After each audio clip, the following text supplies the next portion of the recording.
नमस्कार, प्रभात साक्षी news network और आप सभी का स्वागत है। प्रधानमंत्री नरेंद्र मोदी का यह बयान कि भारत पर दबाव अवश्य बढ़ेंगे लेकिन हम झुकेंगे नहीं, वस्तुतः एक आत्मविश्वासी और दृढ़ कूटनीतिक संदेश था। किंतु उसी के कुछ ही घंटों बाद अमेरिका द्वारा भारत के विरुद्ध व्यापार युद्ध की घोषणा कर देना यह दर्शाता है कि अंतर्राष्ट्रीय राजनीति में आत्मनिर्भरता और असहमति की कीमत तुरंत चुकानी पड़ती है। हम आपको बता दें कि अमेरिका ने 50% शुल्क लगाकर वस्तुतः भारत को आर्थिक रूप से दबाने का प्रयास किया है।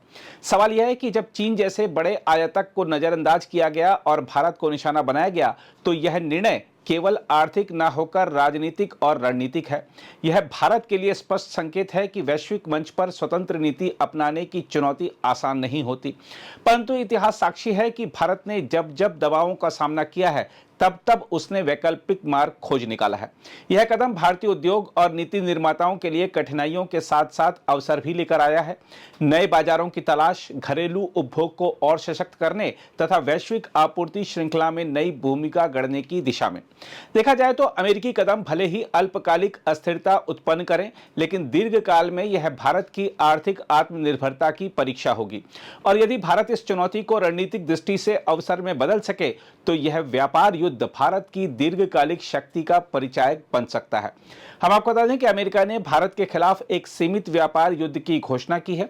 अमेरिकी डिपार्टमेंट ऑफ होमलैंड सिक्योरिटी ने अधिसूचना जारी करते हुए कहा है कि अब भारत से आयातित अधिकांश वस्तुओं पर 50% शुल्क, जिसमें 25% कर है और 25% दंड है, यह लगाया जाएगा।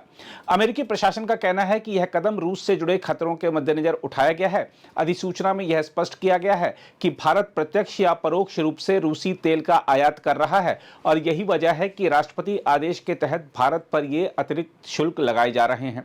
दिलचस्प तथ्य यह है कि चीन भारत से कहीं अधिक रूसी तेल आयात करता है, लेकिन उस पर कोई दंडात्मक कार्रवाई नहीं की गई। इससे यह संकेत मिलता है कि डोनाल्ड ट्रंप प्रशासन विशेष रूप से भारत को निशाना बना रहा है। हम आपको बता दें कि विश्लेषकों का मानना है कि ट्रंप के इस फैसले के पीछे कई कारण हो सकते हैं, जैसे भारत से होने वाले तेल राजस्व का रूस के युद्ध प्रयासों में योगदान, ब्रिक्स समूह द्वारा अमेरिकी डॉलर की प्रभुता को चुनौती देने की कोशिश, भारत द्वारा ट्रंप की उस आत्मघोषित भूमिका को मान्यता न देना जिसमें वह भारत पाकिस्तान के बीच शांति स्थापित करने का दावा करते रहे हैं। इन कारणों को देखते हुए विशेषज्ञ मानते हैं कि लगाए गए ये शुल्क असंतुलित और प्रतिशोधात्मक स्वरूप के हैं। ट्रंप स्वयं और व्हाइट हाउस की प्रवक्ता कैरोलिन लेविट ने इन्हें सैंक्शंस यानी प्रतिबंध कहा है। यह शुल्क 28 अगस्त की सुबह, जो कि भारतीय समय अनुसार होंगे, तब से लागू होंगे। इसका सीधा असर लगभग भारत के 87.3 अरब डॉलर के निर्यात पर पड़ेगा, जिसमें से आधे पर अब 50% कर लगेगा। सबसे ज्यादा प्रभावित होने वाले क्षेत्रों में वस्त्र और परिधान, रत्न और आभूषण, समुद्री उत्पाद, मुख्यतः झींगा और चमड़े के उत्पाद आदि शामिल हैं। हालांकि दवा उद्योग और इलेक्ट्रॉनिक्स जैसे आईफोन को इससे छूट दी गई है। फिर भी यह भारतीय निर्यातकों को प्रतिस्पर्धा से बाहर कर देगा, क्योंकि पड़ोसी देशों से आने वाले उत्पादों पर केवल 10 से 25% तक शुल्क लगता है। विश्लेषकों के अनुसार इस कदम से भारत की जीडीपी पर 0.2% से 1% तक का नकारात्मक प्रभाव पड़ सकता है। अनुमान है कि 7 से लेकर 25 अरब डॉलर तक का नुकसान हो सकता है, जो एमएसएमईज यानी सूक्ष्म, लघु और मध्यम उद्योगों को सबसे ज्यादा प्रभावित करेगा। निर्यात में गिरावट के कारण बेरोजगारी और छटनी की स्थिति भी बन सकती है। हालांकि भारत की अर्थव्यवस्था का अधिकांश हिस्सा घरेलू उपभोग पर आधारित है और अमेरिका को होने वाले निर्यात केवल 2 से 2.5% जीडीपी के बराबर है। इस कारण समग्र अर्थव्यवस्था पर चोट सीमित रहेगी, लेकिन विशेष निर्यातक क्षेत्रों को गहरा आघात पहुंचना लगभग निश्चित है। बहरहाल अमेरिका का यह निर्णय केवल आर्थिक नहीं बल्कि गहरे राजनीतिक संकेतों से भी जुड़ा हुआ है। एक और यह रूस यूक्रेन युद्ध की पृष्ठभूमि में वैश्विक शक्ति समीकरणों को दर्शाता है, वहीं दूसरी ओर यह भारत अमेरिका संबंधों में संभावित तनाव का द्योतक भी है। आने वाले महीनों में यह देखा जाएगा कि भारत इस चुनौती का सामना कैसे करता है। क्या वह नए निर्यात बाजार तलाश कर स्थिति को संभालेगा या अमेरिका के साथ कूटनीतिक वार्ता के माध्यम से समाधान निकालेगा। हम आपको यह भी बता दें कि अमेरिका की यह अधिसूचना ऐसे समय पर आई है जब प्रधानमंत्री नरेंद्र मोदी ने संकेत दिया था कि भारत किसी भी प्रकार के दबाव के आगे नहीं झुकेगा। आज भारत ने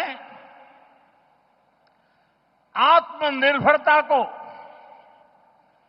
विकसित भारत के निर्माण का आधार बना दिया है। अपने किसानों, अपने मछुआरों, अपने पशुपालकों, अपने उद्यमियों के दम पर भारत तेजी से विकास के रास्ते पर चल रहा है, आत्मनिर्भरता के रास्ते पर आगे बढ़ रहा है।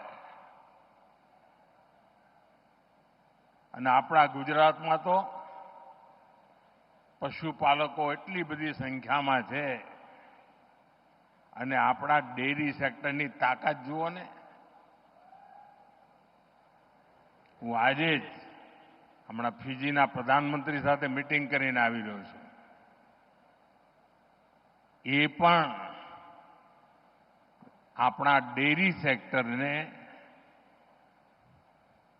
આપણી કોઓપરેટિવ મૂવમેન્ટને ખૂબ આદરપૂર્વક વર્ણન કરીને કહેતા હતા કે મારા દેશમાં પણ કંઈક આવું થાય.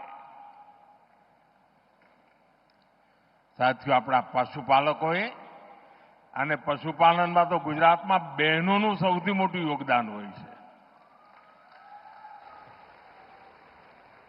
આ બહેનોએ પશુપાલન કરીને આપણા ડેરી સેક્ટરને મજબૂત બનાવ્યું, આત્મનિર્ભર બનાવ્યું અને આજે ચારે તરફ એના જયગાન ચાલી રહ્યા છે.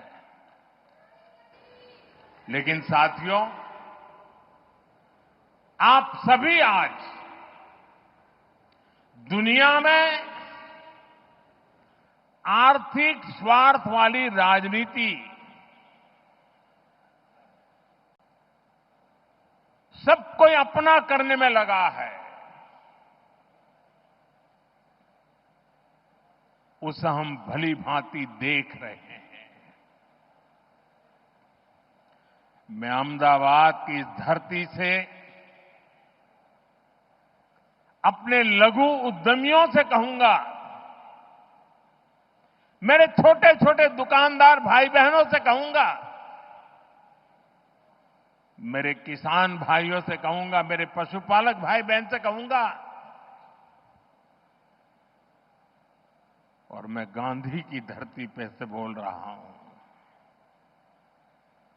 मेरे देश के लघु उद्यमी हो, किसान हो, पशुपालक हो, हर किसी के लिए मैं आपको बार बार वादा करता हूं, मोदी के लिए आपके हित सर्वोपरि है.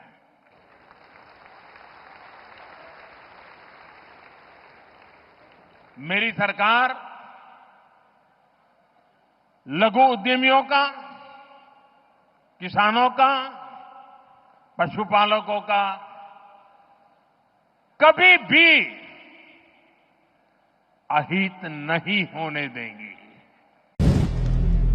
अगर आप भी लेना चाहते हैं देश दुनिया की तमाम जानकारी तो आज ही सब्सक्राइब करें हमारे चैनल को. साथ ही नीचे दिए बेल आइकन को जरूर दबाएं ताकि हर अपडेट आप तक पहुंच सके.